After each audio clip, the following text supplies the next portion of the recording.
sa pangunguna sa panalangin at magandang umaga po sa bawat isa sa atin. Amen. At alam ko po na tayo ay masaya na nasa tahanan tayo ng Diyos. Amen po ba? Bawat isa po sa atin ay isa na namang araw na pinagkaloob ng Diyos, ang kalakasan, buhay na kung saan ito ay magamit lamang sa kanyang pagpupuri at pagsamba. Kaya naman po, sa buong buwan, napakabilis po ng February, yung yung January medyo mabagal. Pero yung February napakabilis. At isang linggo na lang ay katapusan na.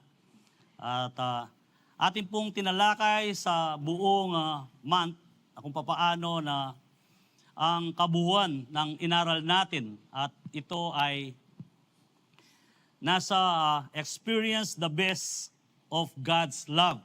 Yung pong how to experience the best love of God na kung saan bawat isa sa atin pong atunghayan anumang services ang inyong dinalaw o kung nag-attend kayo.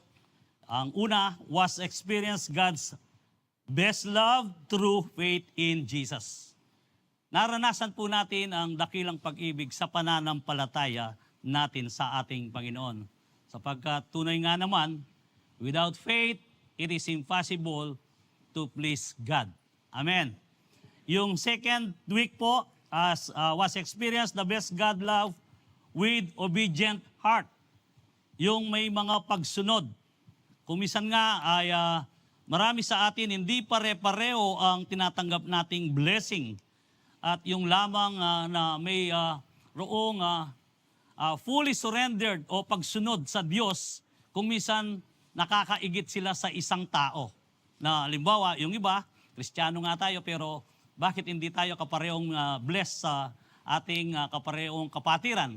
Baka naman tayo ay mayroong problema sa obedient. Kaya hindi tayo binibless ng Panginoon ng kagaya ng kanyang karami na blessing na kanyang tinanggap. And the third week, experience the best God's love in fellowship with believers. Yung pong pakikisalo o pakikipag-fellowship sa ating kapwa mananampalataya. At alam naman po natin na kung tayo ay makisalamuha sa iba na hindi natin katugma sa pananampalataya o sa kaisipan, kumisan, sabi nga, tayo po ay napapatangay sa kanila. At bawat isa sa atin, kailangan po na makipag-fellowship tayo, lalo sa mga umpukan. Kaya kumisan may umpukan dyan na ito ay nagdadala ng kalakasan o yung iba na kumisan na pinanghihinaan ng loob.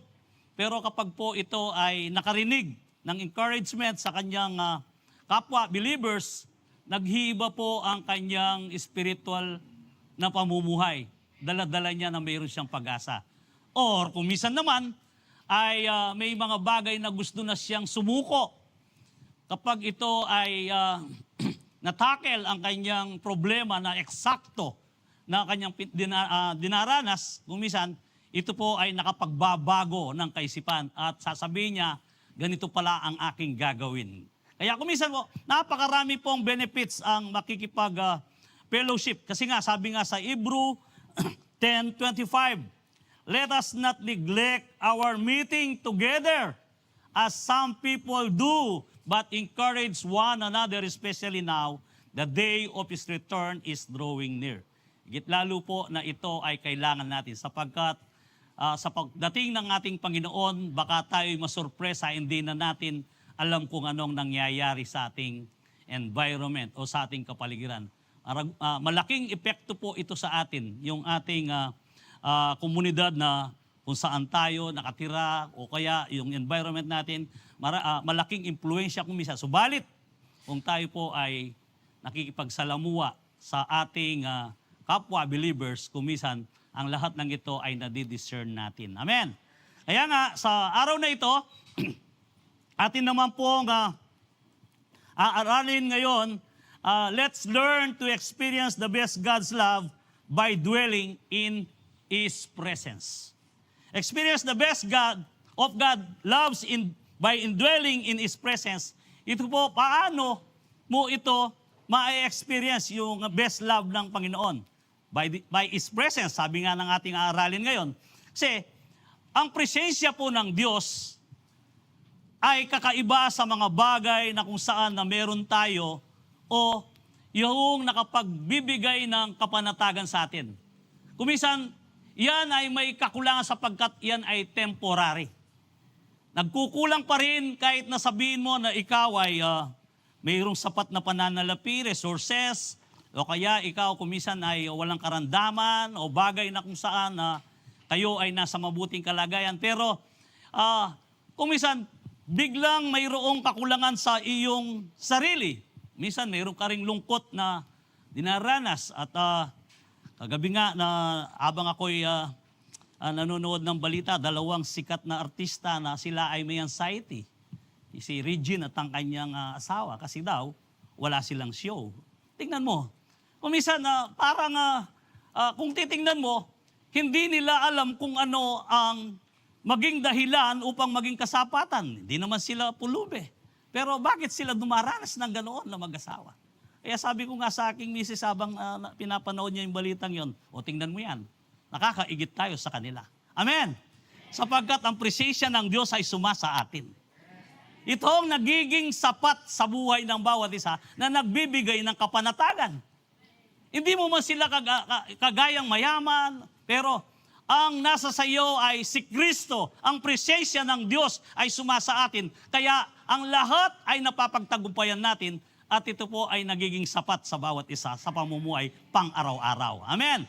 Dito po sa Psalms 105 verse 4, look, the Lord and His strength, seek His face always. Paano mo po makikita ang mukha ng Diyos? Dito po, hindi ho yung literal na mukha ang pinapahanap ng Diyos sa atin. Kundi yung sinasabi rito na seek His face always is to seek His presence. Yung kanyang presensya, na madama mo ang presensya ng Diyos. At sa ganoon, ito po ay magkakaroon ka ng kapanatagan na alam mo na ikaw ay safe. At hindi lamang yan, bilang isang Kristiyano, kapag hindi mo nahanap ang presensya ng Diyos, tiyak ikaw ay hindi kumpleto. Amen. Ang genuine Christian ho, laging inahanap ang presensya ng Diyos. Sapagkat ito ang nagbibigay ng bukadkad. Ayan. Parang yung aura na nakapagbibigay ito ng kaliwanagan. Kaya naglalight ka. Yung shiny na kung saan tinaguriang tayo ang ilaw dito sa sanlibutan kapag ang presensya ng Diyos ay daladala natin at yan, tiyak kakitaan tayo. Amen. Kaya sa umagang ito ba, sabi nga, at babasahin pa rin ho natin sa ESB na kung saan, ang ESB sabi nga, seek the Lord and His strength, seek His presence continually. Ibig sabihin, continually, yung walang patid. Alam niyo po, dito makikita po natin in Hebrew word na kung saan yung pane. Ang pane. Kapampangan niya pala yung Hebrew word. Kailangan niyo yung presensya na ng Ginoo, pane ang pane at sukya katamo. Pane, sabi nga. So, kaya pagdating ninyo sa langit, wag na kayong ma-surprise. Ano pala yun? Kapampangan pa lang, gagamitin nating lingwaye sa langit. Pane, sabi nga. Hebrew words refers to the face, countenance, or presence in biblical Hebrew. Nakikita po natin. Ibig sabihin, dito makikita mo at mararanasan mo yung omnipresence ng Panginoon. Alam niyo po, ang ating Diyos ay omnipresence. Saan man dako, siya ang nangingibabaw ang presensya niya sa buong mundo. Amen. Maaring yung iba akala nila na mayroong difference time or day na kung saan, halimbawa sa Amerika, yung Saturday, sa atin ay bukas pa lang.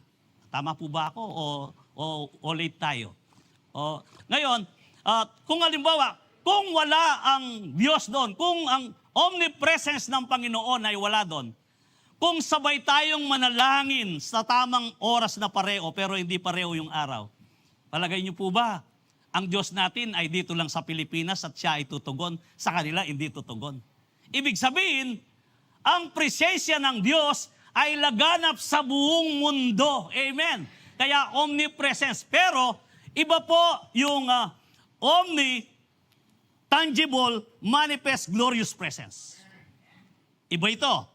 Kasi yung tangible, manifest, glorious presence ng Panginoon ay yung kikilos o mararanasan mo, may experience mo sa iyong sarili kung papaano na sumasayo ang presensya ng Diyos at tangible presence, a glorious presence of God, na ito ay magmamanifest na kung saan na hindi mo alam bakit mayroon kang problema o kaya naman mayroon kang hinaharap na suliranin na mabigat pero kampante ka at ikaw ay mayroong kagalakan sa puso. Ibig sabihin nun, yung manifest presence ng Panginoon ay nasa sayo. Sapagkat tayong lahat ay nakakaranas po ng omnipresence ng Panginoon. Subalit, yung manifest presence, glorious manifest presence ng Diyos, hindi lahat nararanasan nila. Bakit? Kasi nga, kapag hindi mo acknowledge ang banal na Espiritu o yung soaking through prayer, communicate, kapag hindi ka nananalangin at hindi ka babad, hindi mo mararanasan yan. Ipag-alimbawa na lang natin kanina, meron dito na nakaranas na habang siya'y umahawit, siya ay lumuluha at ang kanyang puso ay panatag at tila yung dama mo yung yakap ng Panginoon. That is what we call, sabi nga rito, a glorious presence of God. Yung presensya niya. Amen. Kaya nasain po natin lagi yun. Kapag ninasa natin sa ating sarili yon, tiyak ikaw ay isang Kristiyanong masaya lagi at hindi ka napapagod sapagkat alam mo na kasama mo ang Diyos. Ito ang nagpapatunay. Kaya kapatid, bawat isa sa atin, kailangan po na maranasan natin ang glorious presence ng ating Panginoon, yung tangible na ito ay magmanifest sa buhay natin. At tandaan natin, wag lang po tayo na makontento doon sa omnipresence ng Panginoon, kundi tangible, manifest, glorious presence ang rin po ng bawat isa. Amen. Kaya wala kang takot eh. Alam nyo yung mga, kapag ikaw ay babad sa panalangin at sa kababasa ng salita ng Diyos, ang kapangyarihan ng Diyos na yung tangible presence niya ay dala-dala mo. Kumisan mayroong inaalian ng demonyo o masamang espiritu, dadaan ka lang yung parang nangihilag na. Ibig sabihin, yung alam mo, yung discernment mo ay napakasensitibo at alam mo kung ang tao ay may karga o walang karga ng espiritu ng demonyo. Kasi nga, ikaw ay alerto. Bakit ka nagiging alerto? Yung mind of Christ ay nasa sayo. Amen. Kaya dito po makikita natin, to seek God's face is to seek His presence. Tandaan natin kapatid, hindi man natin makita ang mukha ni Kristo dito, subalit yung kanyang presensya, yun ang larawan na kakakitaan tayo ng tao. Kaya kapag ang presensya ng Diyos ay nasa sayo, sasabihin na, Kristiyano yan, tagasunod ni Kristo. At sila ay mga born again. Amen! Kaya kung minsan po, ito ay naaalata nila sa atin. Kaya dito, sabi nga, tandaan po natin, to seek God's face is to seek His presence. So, number 1, experience the best God's of love by dwelling in His presence because in His presence there is fullness of joy and peace. Amen. Yung kanta po ito eh. Sabi nga, in His presence there is fullness of joy and peace. Psalm 16 verse 11. You make known me the path of life in your presence. There is fullness of joy. Sabi nga, there is fullness of joy at your right hand are pleasures forevermore. Ibig sabihin po dito, yung pleasure na kung saan na, ang ibig sabihin yung sa Kapampangan na anak ang kaswelo. Yung sabi nga, yung galak na kagalakan dala-dala mo iba sapagkat andyan ang presensya ng Panginoon. Sabi nga, In your presence there is fullness of joy. At your right hand are pleasures forevermore. Hindi po kailanman ito nawawala, kundi nananatili sa isang Kristiyano. Amen. Dito, makikita po natin kung papaano na yung nagdudwell ang Espiritu ng Diyos sa atin. Tunay nga naman na tayo ay tahanan ito ng ating ang katawang ito ay tahanan ng banal na Espiritu. At ito po ay nabanggit sa Korinto na kung saan, do you know your body is the temple of the Holy Spirit? And then, pag nagdwell ang presence ng Panginoon, mag-iiba ka pa. Yung ma-rejuvenate ang iyong pagkakristyano. Yung kung may kabigatan ka pagkatapos ay bigla kang magkakaroon ng energy at ikaw ay magkakaroon ng maliwalas na figura na kung saan alam mo ang banal na Espiritu ay kumikilos sa buhay mo. Amen. Kaya nga po, bawat isa sa atin, kailangan na magkaroon po tayo nito at nasayin natin. In His presence, there is fullness of joy and peace. Yung kagalakan na hindi mo naiintindihan. Dito, sa Philippians 4:6-7 po, do not be anxious about anything, but in every situation, by prayer and petition with thanksgiving, present your request to God, and the peace of God, which transcends and all understanding, will guard your heart and your minds, Christ Jesus. So, makikita po natin dito, hindi natin maiintindihan ang ating sarili.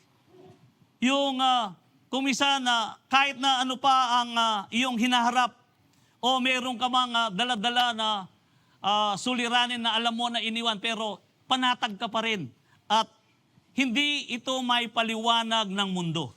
Kasi ang mundo, sasabihin nila na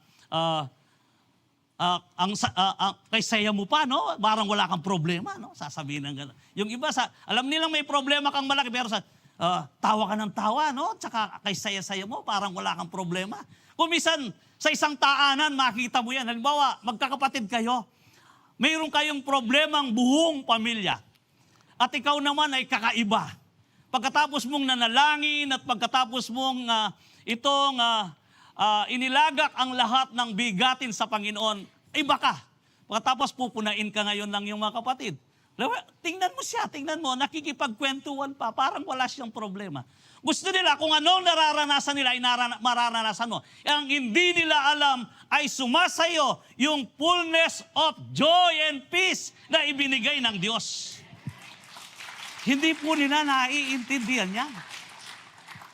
Tanging ang mga Kristiyano lang ang may taglay niya. Kaya nga, sabi nga, hindi kilala ng mundo yan, sabi ng ating Panginoon. Hindi kayo nakikilala. Sapagkat ang nagsugo sa akin, hindi nila kilala, kaya hindi nila nakikilala. Subalit kayo, na mayroong banal na Espiritu na nananaan sa inyo'y kilala niyo ako, sapagkat ako'y sumasayo, ang sabi ng Panginoon. Kaya nga po, iba tayo. Amen. Kaya, alam ko, nakikita ko kayo ngayon ay talagang hindi kayo parang yung bagong gising, kundi talagang gising na gising. Amen. Gising na gising. Hindi bagong gising, kundi gising na gising talaga. Sapagkat kahit kasarap ang matulog, kayo po ay gising na gising. Amen. Kaya nga, dito makita po natin, this message like this antidote to anxiety, experience the best God's love, is saying, bring it to me and I'll give you peace. Di po. Kaya, bawat isa sa atin, kung tayo po ay magpuri, yung pure heart na ating pagpupuri, yung peace of God ay ating mararanasan. Sapagkat there is power in thanking God. Kapag pinasalamatan mo ang Panginoon, mayroong kapangyarihan. Yung paggising mo pa lang at ikaw ay magpupuri, mula sa pagsikat ng araw hanggang paglubog nito, ang pagpapala ng Diyos ay sumasa akin at ang kanyang banal na Espiritu. Iba ho, kapag pinasalamatan mo ng gano'n, kahit ano pa ang ihabol nilang problema, hindi mo yan papansinin sapagkat ikaw ay balot ng banal na dugo ng ating Panginoon at ang kanyang Espiritu ay sumasayo. Yan po ang isang buhay na talagang hindi mo mailarawan sapagkat tunay nga nasa sayo ang kagalakan at kapayapaan. Amen. Ngayon nga, dito makikita rin pa rin natin sa 1 Peter chapter 5 verse 7. Give all your worries and cares to God, for He cares about you. Sabi nga rito, give all your worries and cares to God, for He cares about you. Kapag po ito ay nabasa mo at ikaw ay mayroon pa rin mga bagay na kung saan na iniisip, ibig sabihin nun, wala sa iyo ang tangible presence ng Panginoon. Na kung saan yung glorious presence niya. Kasi nga, parang hindi ito, parang hindi ito umaapekto sa iyo. Yung hindi nararanasan ng isang tao. Kasi, kung binigay mo na ang iyong worries at alam mo ang Diyos ang magkikare sa iyo o mag-iingat sa iyo na hindi ka naman niya pababayaan na alam mo, siyempre panatag ang kalooban mo. Kaya yung perfect peace at joyful na kung saan na nasa sa iyo, hindi ito manakaw ng Diablo. Amen. Alam niyo po, dito pwede kong ulitin ng nabanggit ni Pastor Manny kagabi na ito'y senior sa amin ni Elder Ber, yung nanalangin kanina. At alam niyo po, mayroon daw siyang kasiyo, mag-asawa. Pero hindi yung babae yung kasiyo, yung lalaki. Mayroon siyang kasiyo. At mayroon daw silang problema sa tuition fee ng kanilang anak. At that night, sinabi raw ng kanyang asawa na mayroon tayong babayaran bukas, ganito, kailangan ng ating anak, wala tayong pera. At paano yan? Sabi niya, o siguro dahil magsi-6 na or gabi na, iniisip nila na wala na silang pag-asa. Sabi raw ng lalaki, dahil siya ay nagsisiyo, ito po ang bunga ng nagsisiyo eh. At mayroon siyang faith o pananalig sa Diyos na ang sabi nga ng ating binasa, give all your worries and cares to God. Ang sabi ko ng kanyang asawa raw sa kanya, sabi niya, kaya raw, kasi kinwento lang sa amin ni Brother Ber. At ang sabi raw niya, ipanalangin natin. So nanalangin sila. At umayon naman ng babae na nanalangin sila. Pagkatapos nilang manalangin, siyempre, gabi na, pagkatapos niyong kumain, nanalangin kayo, matutulog na kayo. Yung raw asawa niya, pagkatapos nilang manalangin, parang wala kang pakialam, wala ka bang gagawin? Sabihin na, pinanalangin na natin yan. Sabi na nga niyang asawa, ayaan mo na yan, pinanalangin na natin yan. Hindi, sabi niya, parang wala kang problema, wala ka bang gagawin? Sabi niya, sabi ko na nga, pinanalangin na natin yan. Kasi ang lalaki raw ay natutulog na, yung babae siguro nakaupo at iniisip niya kung saan siya kukuha ng pambayad. Pero, gayon pa man, lumipas ang buong magdamag at gumising ng umaga. Alam niyo po, siyempre, pag umaga na, iisipin ng babae na eto na, yari na. Ayan. Pero hindi po, yung lalaki po, wala siyang iniisip na ganon. At alam niyo po ba ang nangyari?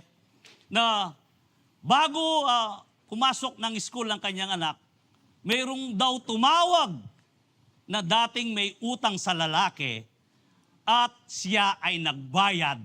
Sapat pa ang pera at sobra pa sa matrikula ng kanyang anak. Sa palagay niyo po, coincidence po ba ito? Tumugon ng Diyos sapagkat alam niya yung omnipresence ng Panginoon ay nasa babae. Subalit, yung tangible presence na nandun sa lalaki, yung glorious presence ni Lord, ito po ay nasa kanya, kaya siya imbing na natutulog. At pagkatapos, alam niya na ibinigay na niya kay Lord yun. Amen. Kaya, ewan ko po, baka kung minsan na tayo, mayroon ding mga ugaling ganon. Halimbawa, sa lagnat na lang. Kung minsan lagnat nung may lagnat yung iyong anak, pagkatapos pinanalangin mo, pagkatapos habang tinitingnan mo, sasalatan me pa. Yung doubt na pinanalangin mo na sa Panginoon, subalit ikaw pa rin ay mayroong duda sa iyong kaisipan. Yung parang sa yung aura at nakikita mo sa kanya ay ikaw mismo, kinakalaban mo ang panalangin mo. Ibinigay mo na kay Lord. Pero kung minsan, gagamitin ng Diablo, tingnan mo ang anak mo, parang pagod siya. Ikaw naman na nanalangin, iipuin mo na naman. Mapahali po. Alam niyo po, kapag ganun po ang ating reaction, minsan ang Diyos ay tinitingnan niya at pinababayaan niya ang kakayaan mo. Subalit kung ikaw ay fully surrendered, kagaya ng kinuwento ni Brother Bear, at hindi po isang coincidence yan, kundi yaon ang pagkilos ng Diyos at yon ang milagro na sinasabi na gagawa at gagawa pa rin at ang Diyos ay sasagot sa panalangin ng isang taong matuwid na mayroong pusong paghingi. Amen. Kaya matuto po tayo at huwag po nating ayahan na tayo ay tangayin o yung impluensya ng masamang espiritu na kung minsan ay umaaligid sa atin, gagamitin pa yung ibang tao kung minsan Huwag na ho natin pakinggan yon sapagkat tayo ay iingatan ng ating Panginoon. At i-entrust natin ang lahat. In-entrust natin, entrust everything to the Lord. Period. Amen. Huwag na nating lagyan pa ng o kung saan. Kundi ito ay tuldukan na natin. Pagkatapos ay magpuri ka, magpasalamat ka sa Diyos. At ang Diyos po ay hindi uli ang kanyang kamay upang siya ay tumugon. Amen. Ganyan po ang ating Diyos at siya ang Diyos na buhay. When you give your worries and cares to God, be sure you don't take them back. Amen po ba? Huwag nyo nang balikan. O kaya naman, huwag kayong magduda sapagkat ang Diyos ay hindi nalulugod sa mga taong nagdududa sa Kanya. Kung gusto nyo na kayo ay magkaroon ng kapanatagan at kagalakan ay manatili at kapayapaan sa atin na hindi mo ito masukat, ang lahat ng iyong worries, iwan mo na sa Panginoon at ipaubaya mo sa Kanya. Sa ganoon, tayo po ay magkakaroon ng kapayapaan. Matthew 6:34, ano pong sabi? Therefore, do not worry about tomorrow, for tomorrow will worry about itself. Its day is enough trouble of its own. Amen. Ayahan mo na lumipas yun. Sa ganoon, wag mo nang kunin yung, kasi pag binalikan mo pa yung ibinigay mo sa Panginoon, parang yung, ano bang sabi nila yan, yung bigay sa uli, yung walang mangyayari sa iyo, sa iyong pananampalataya. Amen. At hindi mo mararanasan dakilang pag-ibig ng Diyos. Number 2, experience the best God's of love by dwelling in His presence because in His presence there is rest and transformation. Yung po, meron pong transformation ang presensya ng Panginoon sa bawat isa sa atin. Yung mayroong pagbabago, hindi lang pagbabagong pangloob, kundi kasabay pa rin ito ang ating figura ay mayroong pagbabago. Kung minsan, hindi ka alatang 64. Amen. Yan. Hindi ka alatang 64. Kasi nga, yung parang edad mo ay ano ka pa lang, 54. 10 taon ang umaatras. Amen po ba? Kagaya ko, hindi ako alata na senior citizen. Ano pa lang ako. Ito po ay kung minsan nakikita sa atin, amen. Pero kung araw-araw ikaw ay medyo malumbay at hindi mo o kalungkot o malalim ang iniisip, kahit na ikaw ay 50 pa lang, tingin nila 75 ka na. Ganun po yun. Kaya dito makikita po natin, in His presence there is rest and transformation. Yung wala kang daladalang kapahingaan, parang pagod, haggard ang iyong sarili. At dito makita po natin, basahin po natin kung papaano si Moses. Alam niyo naman po ang kwento ni Moses. At si Moses ay nung nakapatay siya sa mga Egypto, nung inaawat niya yung nag-aaway na parehong Israelita, at nung sinabi ng isa na, bakit kayo nag-aaway? Kayo ay parehong Udyo, bakit kayo Israelita kayong pareho? Pagkatapos ang sabi ng isa, ay ano, sino ba na nagbigay ng kapahintulutan sa iyo na ikaw ang maghari ikaw ang mag-judge sa amin? Kagaya ba ng nangyari kahapon, napapatayin mo ko kagaya ng Apsyo? Tumakas itong si Moses. At siya ay hanggang makarating siya sa isang lugar at ang kanyang naging biyenan ay si Jethro na naging tagapastol ng kanyang mga alaga. Alagang tupa na kung saan ito po ay kanyang trabaho. Subalit minsan araw ay abang siya ay nasa ilang, nakita niya yung isang alaman na tuyo, pero ito ay nasusunog at hindi naubos. At nilapitan ni Moses, pagkatapos sinabi sa kanya ng Panginoon, Moses, sabi niya, ubarin mo ang iyong panyapak sapagkat ang lugar na ito ay dakong banal. Kaya, ibig sabihin, naranasan ni Moses at nakita niya ang isang naglilihab na burning bush na hindi naubos. Kaya si Moses ay ginamit ng Panginoon at buong puso na siya ay nagtiwala sa Panginoon. At misang araw, nung ilabas na niya ang mga Apsyo, ang sabi nga sa Exodus chapter 33 verse 14 to 16, basahin po natin. Sabi nga dito, the Lord replied, my presence will go with you and I will give you rest. Then Moses said to him, if your presence does not go with us, do not send us up from here. How will anyone know what you are pleased with me and with your people unless you go with us? At pagkatapos po dito sila, what else will distinguish me and your people from all the other people on the face of the earth? So, makikita po natin dito, sabi nga ni Moses, hindi po kami aalis kung hindi namin kasama ang iyong presensya. Ang nais ni Moses, abang siya ay lumalakad, kasama niya yung presensya ng Diyos na sumasa kanya at siya ay nakakasiguro. Kaya nga, kapag po tayo ay mayroong ganitong ugali na lagi nating hinahanap ang presensya ng Diyos, tiyak ang iyong kaisipan ay puro positibo at hindi ka kailanman magdududa o bagay na wala kang kinatatakutan at panatag ang puso mo. Amen?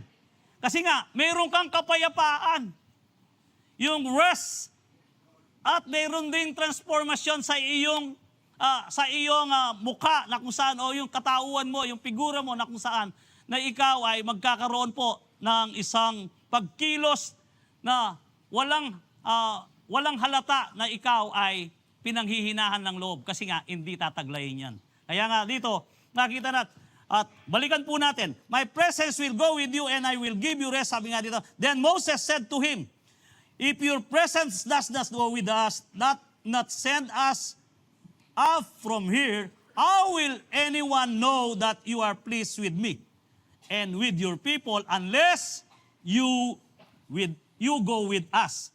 Sabi nga dito, what else will distinguish? What else? Sabi nga, what else will distinguish me and your people from the other people on the face of the earth? Ano bang sasabihin ng tao? Hindi kami kakilala o hindi kailangan, sabi niya, na kami ay makilala nila na kakaiba, na kami ay iniingatan ng Diyos, na kami ay bayan ng Diyos na kung saan na inilabas sa Egypto. So ito po ang gustong mangyari ni Moses dito. Kaya siya lumalakad na gusto niyang kasama ang presensya ng Diyos upang madistinguish sila na sila'y mga Israelita na bayan ng Diyos, na kinalugdan ng Diyos, na pinili ng Diyos at inilabas sa Egypto.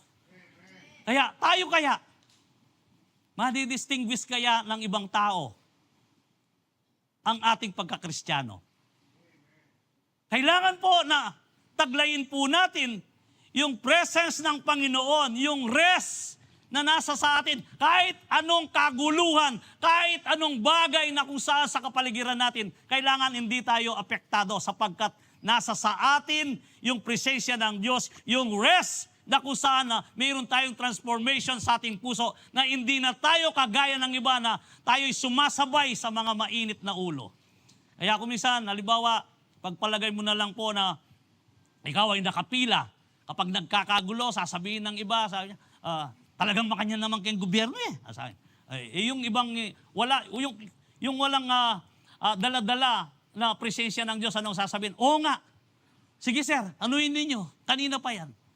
Pero ikaw, na pinananaan ng presensya ng Diyos, ikaw ay nananalangin na maging mausay ang kanilang magiging serbisyo at ikaw ay nasa sulok at nagmamasid lang sapagkat nasa sayo ang presensya ng Diyos na ikaw ay dumadalangin, Lord, ayusin niyo po ang linyang ito o serbisyo na kung saan na iba ang iyong kaisipan. Amen. Maging si Moses po, hindi po siya nakakasiguro kapag hindi kasama ang presensya ng Diyos. Kaya naman, ang sabi nga niya rito, hindi kami lalakad, hindi kami aalis. Kasi bakit sinasamaan ng Diyos si Moses? Kung babasahin niyo po ang Exodong ito na kung saan na kumpletuhin ninyo, alam ko ang iyong pangalan. Nalugod ang Diyos sa kanya kaya sinasamaan siya ng kanyang presensya. Amen. Kung nalulugod ang Diyos sa iyo, sasamaan ka ng kanyang presensya. Higit lalo kung ikaw ay nagpupuri at ikaw ay nananalangin, sa lahat ng oras na iyong gagawin, ang Diyos po ay kikilos at mararanasan mo ang kapayapaan sa puso ng bawat isa na mayroong pag-angad na manatili ang presensya ng Diyos. Amen. Huwag po nating ayahan na tayo ay mahatak ng mga iba na kung saan na sa dami ng nangyayari sa ating bayan, kumisan tayo po ay natatangay. Yung bugso o kaya yung mga kaisipan. Pagbukas mo pa lang ng balita, iba na ang nababalitaan mo. Alam niyo po, kung tayo ay naghahanap ng isang bayan na magbabago at bayang may pag-asa, magmumula sa ating sarili at sa ating tahanan. Amen. Kasi kapag nagmula ito sa ating sarili at sa ating tahanan, ito po mayroong impact ito sa mga nakakakita sa atin. Kasi kung ikaw ay sumunod doon sa kanilang estilo na pamumuhay, wala kang impact at siguradong ang presensya ng Diyos at kapayapaan ay wala sa iyo. At makikita mo po sa kwento ni Moses, nung siya ay umakyat sa bundok Sinai ng 40 days and 40 nights, nung dalhin niya ang mga 10 commandments na 2 piraso ng bato, anong nangyari sa kanya? Sa kwentong ito. Makikita mo, hindi aware si Moses na nagniningning ang kanyang muka. Kaya nung makita siya ng mga Israelita, sila ay natakot. Natakot sila na kung saan kakaiba ang mukha ni Moses sapagkat siya ay nakipagbabad ng 40 days and 40 nights sa ating Diyos na kung saan pagbaba niya, yung kanyang transformation na mukha ay kumikinang at kaya natakot ang mga Israelita. Tayo rin po, kung tayo ay makikipagbabad sa Panginoon, mayroong transformation. Kaya dito, nabanggit din kagabi na kung saan yung baptiso na sinasabi, yung pagkukulay ng isang tela na ibababad, yung tina, o kaya jobos. Ibabad mo ng buong 24 hours sa tina ang isang damit na puti upang sa ganoon ay, alam nyo, ang kulay doon ho ay magkukulay din blue sapagkat siya ay babad. Ganon din ho, kung tayo ay babad sa panalangin, kung tayo ay babad sa salita ng Diyos, magiging kamukha natin si Kristo. Amen. At hindi lamang yon, yung transformation ng ating puso, ng ating buhay, pagiging ang ating pananalita, pagkilos, o yung pakikipag-ugnayan o komunikasyon sa ibang tao, siguradong ganon ang kakitaan nila sa iyo. Yung kapag sasabihin nila na kapag nakikita kita, nag-iiba ang aking nararamdaman. Yung kahit gaano kabigat ang aking nararamdaman, pag dumating ka, parang mayroong kakaiba sa'yo. Yun po ang mapupuna nila. Subalit kung wala sa iyo ang presensya at rest ng Panginoon na transformation, di natangya pa ini. Di ba ganon? Para kang nakakasikip. Yung iba pa nga, yung sasabihin nila, yung mga salitang kanto kay rami-raming dapat dumating, siya pa yung dumating. Di ba? Dito, makikita po natin, mayroong transformation. Kaya nga si Moses, mayroong transformation. Kasi babad siya sa pakikipag-ugnayan niya sa Diyos ng 40 days and 40 nights na kung saan pagbaba niya, iba at nagningning ang kanyang mukha. Amen. So, yung presence ng Panginoon ay sumakanya and the rest and transformation. At hindi lamang po yun. Dito po sa 2 Corinthians chapter 3 verse 17 and 18. Now the Lord is the Spirit, and where the Spirit of the Lord is, there is freedom. And he will all with unveiled face, beholding the glory to the Lord, are being transformed into the same image from the decree of glory to another, for this comes from the Lord who is in the Spirit. Kaya nga si Moses, mayroon siyang veil. Tinakpan niyang mukha niya noon. Ito, nung makita siya, tinakpan Pero nung siya'y umarap sa Diyos, walang veil. Tayo rin ho, wala na tayong talukbong sa pag-arap natin sa Diyos. Amen. Hindi naman, huwag tayong gumaya sa mga nagtatalukbong. Iba ho yun, yung mayroon silang belo na umaarap pa sa... Hindi naman po yun ang pamamaraan, kundi ang turo ng Biblia ang ating sinusunod. Kapag tayo umaarap sa Panginoon, wala tayong talukbong. Amen.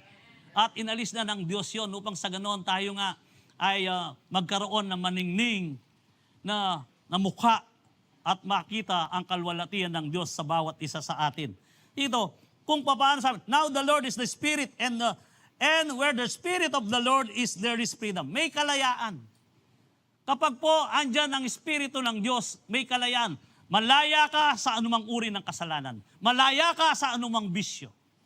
Malaya ka sa anumang umaalipin sa iyo, sapagkat ang Espiritu ng Diyos ay sumasayo at mayroon kang kapayapaan at andyan ang kanyang rest na kung saan na ito ay nananaan sa iyo sapagkat anuman ang dumating, payapa ka pa rin. Amen. Kaya makita po na in Corinthians 3:17-18, we see that God's presence manifests through the Spirit. Ang Espiritu ng Diyos ang nagmamanifest sa atin. Is the ultimate agent change to have unveiled face, means the barriers of shame and religious effort have been removed. Following of us state, sabi nga, directly into His glory. Yung glory ng Panginoon ay nakikita sa iyo at siguradong ikaw ay kinasisiyaan nila. Amen.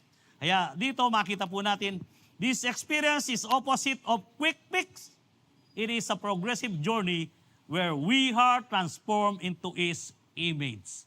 Kaya nag-ihiba ka, kapatid. Kumisan nga, dati, sabi nila, parang sa yung kasiyo kong yung Tuesday CU. Kasi po, mga ex-convict dati yan, ang mga yan, nakabilanggo. Pero mula nung hindi na sila gumagamit, sabi ko nga, alam ko kayo na bumalik na naman, sabi ko. Kasi ang ano nila, yung drugs nakulong yan, mga drugs.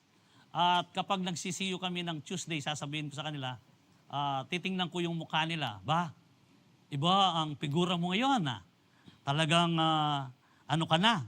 Ay, oo, pastor, sabi niya, iba na. Kasi alam ko, kapag ikaw ay bumalik, yung mukha mo, para kang kulay lupa. At hindi lamang yan. Yung face mo, lagi kang gumaganon kako. Kaya, pero yung walang karamdaman na gumaganon, alam niyo, ay, baka naman sabihin, ay, makakaya yun. Hindi mga aneurysm ng mga gumagamit, kuminsan parang gumaganon sila, na hindi mo inasahan. Kaya, kapag wala na, sabi ko nga, nawala yun. Ibig sabihin, nawala yung yung facial na action ng ganon. Siya ho ay naging makinang ang kanyang mukha, tumaba, pagkatapos yung naging simple. Kaya sabi ko nga, alam ko ako. Kaya bago kami mag-see you, kapag katapos ko manalangin before start, sasabihin ko, alam ko kung bumalik kayo. Ay, makakitain mo sila ng isang figura na sila ay masaya at alam ko naman po na binago sila ng Diyos. Hindi naman ako nagbago. Binago sila ng Diyos. At wag po natin tayo po ay wag tayong magsawa sa mga taong gano'n sapagkat ang Diyos naman ang gumagawa at ang banal na Espiritu ang siyang umaakay sa kanila. Gawin lang natin ang pinaka-the best nating magawa sa kanila, yung ibigin natin sila, ipakita natin na yung trato natin sa kanila ay hindi kakaiba sa kaibang tao na kung saan na sila man ay tao rin na may damdamin at sila ay sabik sa kalinga at pag-ibig ng Diyos. Kaya ang pag-ibig ng Diyos ang ating iparanas sa kanila. Amen. At tandaan po natin, magkakaroon sila ng kapayapaan sa kanilang mga puso. Hindi lamang yon, matatransform sila kagaya po ng ating inaaral. At dito pa rin po sa Matthew 11:28, dito sabi nga, "Come to me, all you are weary and burdened, and will give you rest." Ibig sabihin, this is the invitation of love, the presence of God. Yung pagod ka na ba? Ikaw ba ay tila wala ng pag-asa? Ibigay mo sa akin yan, sabi ng Diyos. Gaano ka nakapagod sa ginagawa mo? Sa bisyo man, o sa pagkawalay mo sa presensya ng Diyos, kapatid, mayroong invitation ng Panginoon. Ang sabi nga niya, "Come to me," sabi niya. "All you are weary and burdened, and I will give you rest." Yung rest na sinasabi rito, yung kapayapaan sa puso. Kapayapaan sa puso, kapanatagan na kung saan na ito ay magdadala po ng isang buhay na panatag at pagbabago maging sa physical nating pangangatawan kapag tayo ay nakaranas ng rest na ibinibigay sa atin ng Panginoon. Kapag iyan ay pinagtiwala mo na sa Kanya, tiyak ang Diyos po ay sasagot. Hindi maramot ang Diyos. Amen. Lagi niya tayong iniintay. At ang Diyos ay bukas palad. Hindi po siya nagtatakwil. Ang Diyos po ay hindi nagtatangi. Ang gusto nga ng Panginoon ay lagi mo siyang i-acknowledge at lagi kang pumunta sa kanyang presensya upang sa ganoon ikaw ay kanyang kalingain at hindi kanya bibitawan. Amen. Kaya dito po makita po natin itong verse na to na Matthew 11:28. Jesus provides the ultimate invitation experience, the rest found only in His presence. Sa kanyang presensya lamang matatagpuan. At this isn't a call of simply stop working, but come to me, sabi ng Panginoon. Halika. At siya ay nag-i-invite sa atin. And a directional shift of the heart toward space. Panim, yung pane. Yung panim at saka pane, pareho yan. Pero ang ginamit lang na nilagay dito, yung pane. Kailangan pane. Amen. At kung gusto niyo talaga na kayo ay makaranas din ng rest, pane kang manalangin. Amen. At ito po ay wag po tayong umalis doon sa presensya ng Diyos. Kailangan po na i-acknowledge natin sa ganoon, tayo po ay magkakaroon ng kapayapaan. Kapayapaan na kung saan sa presensya ng Diyos, hindi lamang yon, ikaw ay magkakaroon ng transformation sa buhay mo. Kaya yung mga dating, ano pong tawag nila dito, yung mga 50-50, yung mga dating bakla at saka yung mga tomboy, kapag sila ay babad sa presensya ng Diyos at pakikipag-ugnayan, sa panalangin, sa pagbabasa ng salita, kumisan mismo sila ay nababago. May mga katibayan ho na dito, si Vince, yan. Siya po ay nagpa-convert na, pero bumalik pa rin siya nung siya naging Kristiyano sa pagkalalaki. Kaya lang, siyempre, mayroon na pong consequences ang kanilang ginawang una sapagkat ito po. Pero gayon pa man, sila'y masaya at kahit dumating man ang panahon na sila'y aarap sa Diyos, sila ay sigurado sa kanilang mga buhay. Amen. Bakit po? Sila'y nabago ng lubusan at nagkaroon ng transformation. Bumalik yung pagka-gender nila bilang mga lalaki. Amen. Kaya tandaan po natin, tanging sa Diyos lang po natin mararanasan ang lahat ng ito. And number 3, last, dito po, experience the best of God's love by dwelling in His presence because in His presence there is guidance and protection. Amen.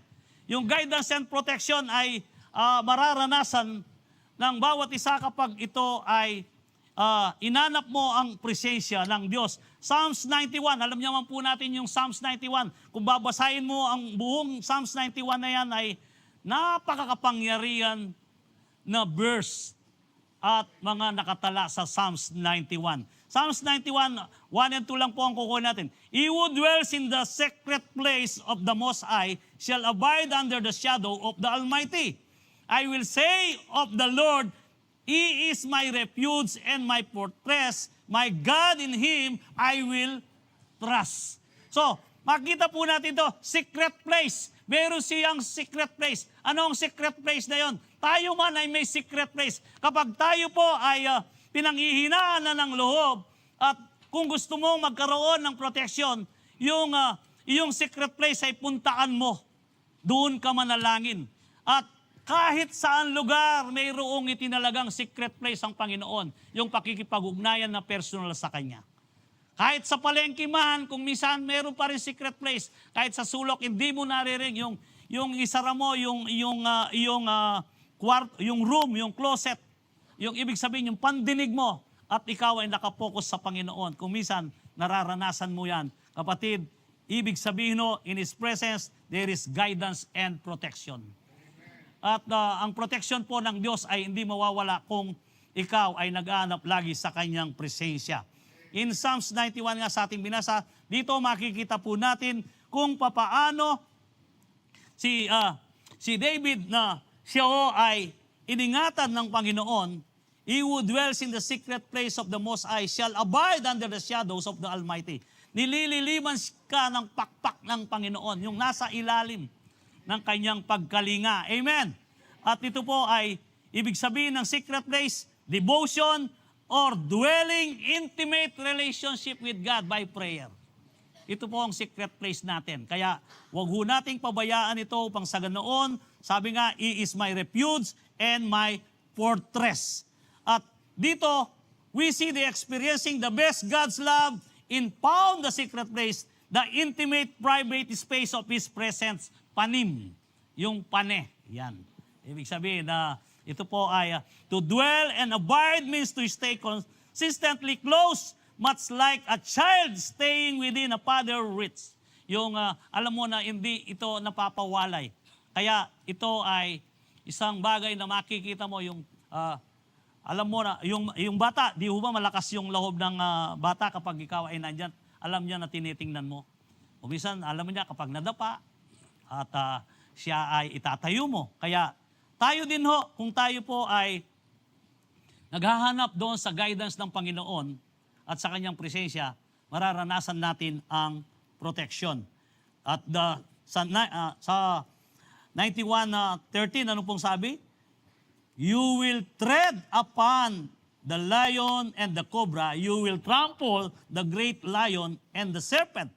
Ito po, makikita po natin kung paano na hindi lang po tayo iingatan, kundi magsesend pa siya ng angel. Sabi nga, in 91:11, for He will command His angels concerning you to guard you in all your ways. Dito, at kung basahin mo po ang Psalms 91, nung tayo ay nagkaroon ng COVID, lahat po, halos marami ang bumabasa dyan at master na nila. Amen. At yan po ay ipamuhay natin ang Psalms 91. Kapag yan mo ay binabasa mo araw-araw, diyan ka kukuha ng kalakasan, diyan ka kukuha ng kasiguruhan, at yan ay ipamuhay mo bilang isang Kristiyano, ikaw ay magiging matatag saan ka man pumunta. Alam mo, iniingatan ka ng Panginoon. Amen. At sigurado, minsan po may nagtanong ng gano'n, sabi na, Pastor, bakit po ako'y nanalangin? Pagkatapos na aksidente pa kami. Alam niyo po, yung parang, yung tanong niya sa akin, parang isang tanong na nakakagulat na nanalangin po kami pagkatapos na aksidente kami. At alam niyo po, ang inimpress ng Holy Spirit, sabi niya, oo, sabi ko. Di ba nanalangin kami, bakit na aksidente nga? Alam mo ba kapatid, kung hindi kayo nanalangin, patay na kayo. Totoo po. Hindi niya naisip na sa aksidente yun, kung hindi sila nanalangin at wala yung proteksyon ng Panginoon at nawala yung presensya ng Diyos, yung kayang impact na maliit na yon ay hindi mas malakas. Kaya kapatid, kung minsan, wag mong i-blame ang Panginoon sa iyong panalangin kung minsan dumanas ka man ng mga aksidente o problema na iyong inarap. Ibig sabihin nun, ang gustong mangyari ng demonyo ay patayin ka. Subalit, ikaw ay nanalangin. Kaya, please lang ang aksidente na natama mo at hindi gaanong naka-aksidente sa iyo na ikaw ay lasag-lasag ang katawan o kaya naman ikaw ay patay na. Kaya, tandaan po natin, kung minsan hindi natin nahiintindihan, pero gayon pa man, kung hinahanap mo ang presensya ng Diyos, ikaw ay alerto sa kaisipan at alam mo na ito'y gawa pa rin ng Panginoon. Dapat mo pa rin pasalamatan ng Diyos. Pasalamatan mo pa rin siya, kapatid. Sapagkat nangyari man yon, hindi nawala ang kamay ng Diyos at ikaw ay kanyang pinoprotektahan. Si Daniel, sa kwento si Daniel, dito, makita po natin ang kwento ni Daniel nang nagpagawa ng statue itong si Haring Darius. Ang presensya ng Diyos ay hindi umalis kay Daniel. At at the age of 80, si Daniel po ay hindi uminto at hindi niya kinompromise ang presensya ng Diyos sa kanya. Anong sabi? Doon sa kwento kay Daniel sa ating aralin ngayon, makita po natin kung papaano na si Daniel ay nanatili, na siya ay naging matatag at hindi kinompromise ang kanyang pananampalataya at ang presensya ng Diyos ay lagi niyang inahanap sapagkat sa tuwing tutugtog ang musiko, sa tuwing tutugtog di ko alam kung bandareta o tawag doon sa mga musiko na buho, ay kailangan lumuhod ang mga tao doon sa statue na pinagawa ni Haring Darius. Subalit si Daniel, anong kanyang ginawa? Sa tuwing tumutugtog yon, nasa harapan ng Jerusalem at siya ay nakaluhod at nananalangin sa kanyang Diyos. Inahanap niya ang presensya ng Diyos, hindi niya ito kinompromise. Pero nung mabalitaan yon, sapagkat si Daniel ay tunay nga ang sabi ng mga namumuno na nakapalibot doon kay Haring Darius, wala tayong kakitaan kay Daniel na sa kanyang integridad.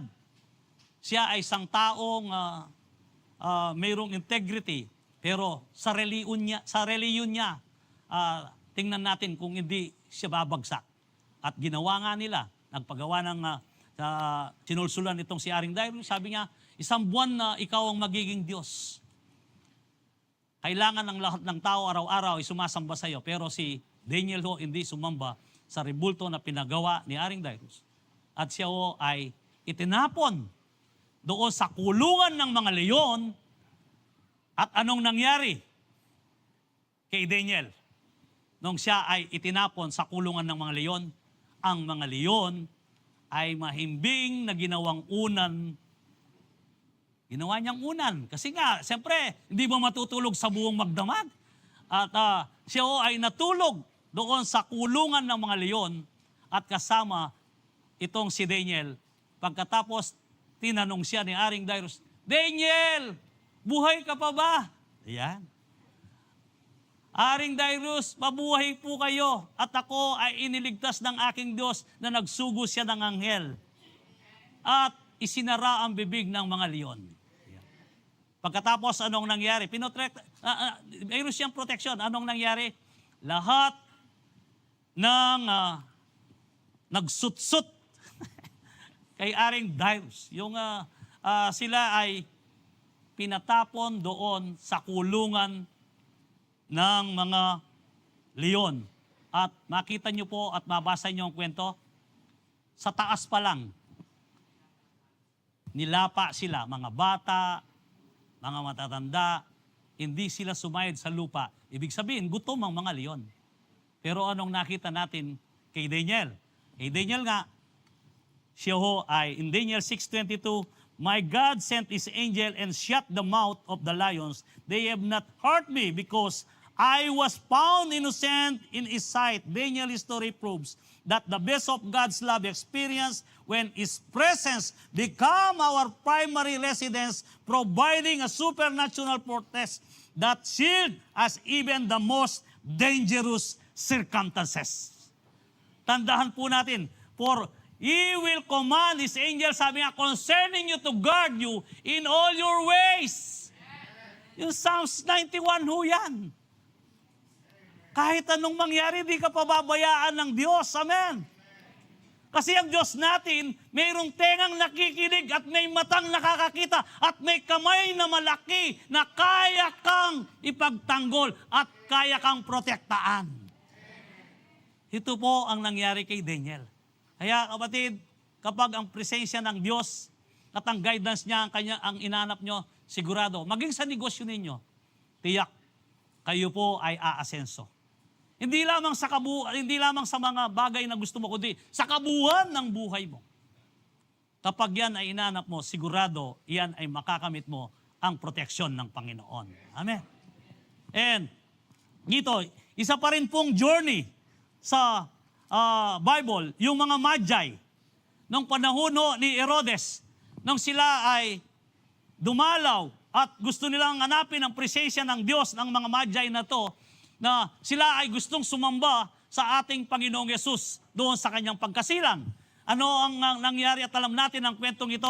Sila po ay nagdala ng mga regalo na mira, ginto at frankincense na kung saan ay inaalay nila sa ating Panginoon. At kung hindi sila nag-aanap ng presensya ng Diyos, pwede naman silang magutos.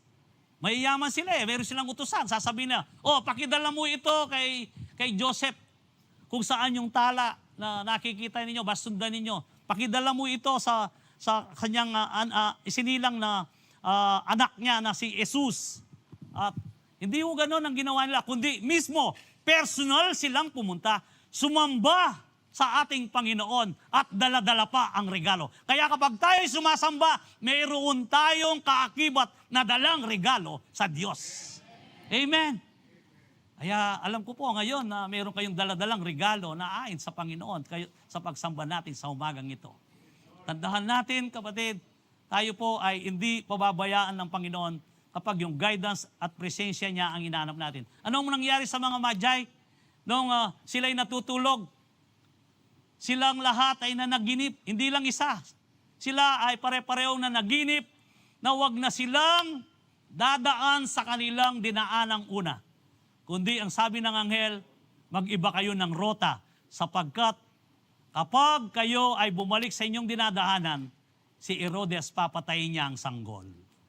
Amen. Kaya maging sila'y papatayin sapagkat sapagkat naghihintay siya at hindi sila bumunta sa kanya. Siguradong ipapatay din sila. Pero ano pong nangyari? Dahil sa presensya ng Diyos at sa guidance ng Panginoon, meron silang proteksyon. Amen. Gusto mo bang mayroong proteksyon, kapatid?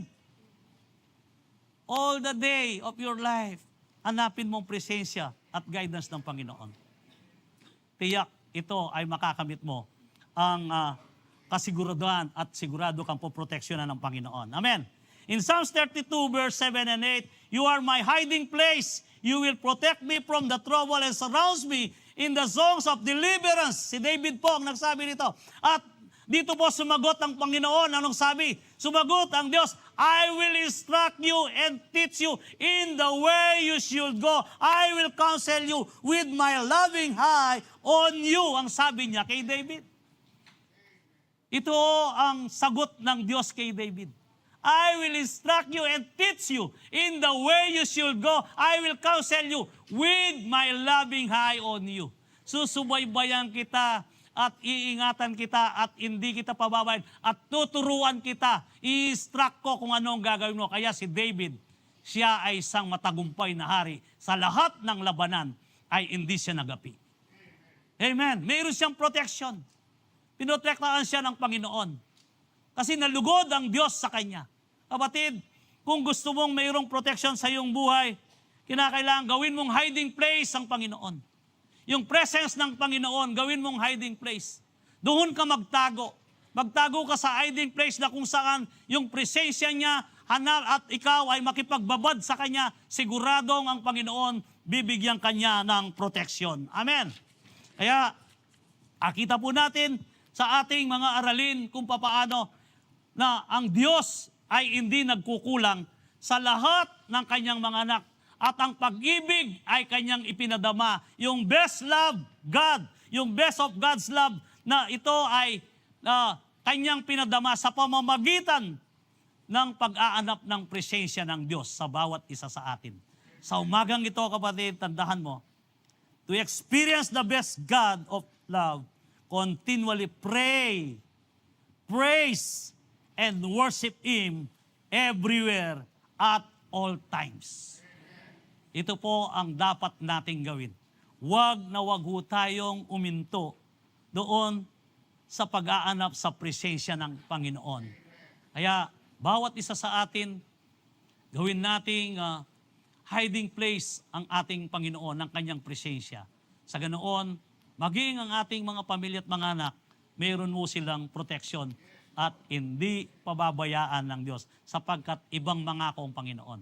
Hindi kagaya ng tao. Amen. Matapat siya. Amen. Kaya, mag-review po tayo. Experience the best God's love by dwelling in His presence. Una po, in His presence there is fullness of joy and peace. Tiyak ang kagalakan at kapayapaan ay matatamo ng bawat isa. In His presence, there is rest and transformation. Yung kapahingahan at magkakaroon ka ng transformation sa kaisipan, yung dating magulo, aayusin ng Panginoon. In His presence, there is guidance and protection.